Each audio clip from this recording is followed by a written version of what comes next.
Hey YouTube world, harvest is plenty. See, I told you guys. Didn't I tell you guys that? Everything is going according to plan.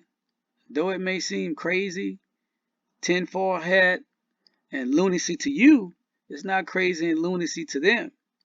To those elite royal bloodline families that are running the world from behind the scenes. Event sequence driven. We had the assassination attempt. We had the global outage or the worldwide outage. And now Joe Biden is stepping aside. The dominoes are falling. One event after the other. Event sequence driven. The next shoes are about to drop. I told you guys. If I was you, I would prep harder than I've ever prepped before. Because one of those dominoes to fall will be the grid. And we're all going to be in the dark for quite some time. Just remember I told you that. I'll be back with more content. Love you guys. May God continue to bless you and your family.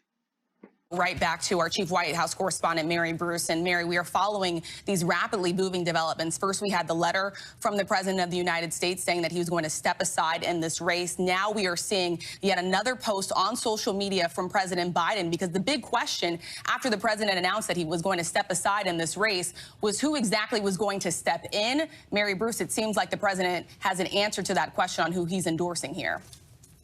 Rachel, the president, in a tweet just announcing that he is offering his full support and endorsement for Kamala Harris to be the nominee of the party. I want to read this full message from him. He says, "My fellow Democrats, I've decided not to accept the nomination, to focus all my energies on my duties as president for the remainder of my term." He says, "My very first decision as the party nominee in 2020 was to pick Kamala Harris as my vice president, and it's been the best decision I've made." He says, "Today I want to offer my full support and endorsement for Kamala to be the nominee of our party this year. Democrats," he says, "it's time to come together and beat Trump. Let's do this."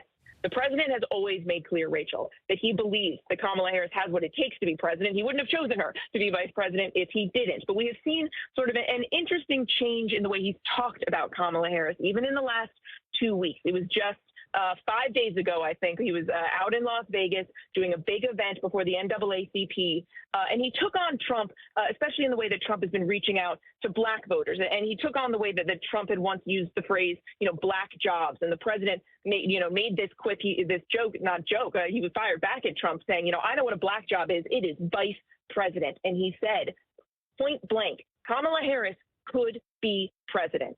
And he said it in a way that made all of our ears go up and made everyone listen closely, because it is clear that he likely was thinking about what would happen if we got to this point where he had finally decided, Joe Biden decided, that he needed to step aside and step out of this race. And now he is throwing his full weight and support behind Kamala Harris. It sends a huge message, especially to this party, about where we are going now, especially with such little time left in this race. When we are successful, and we will be, we have a real chance at this new world order.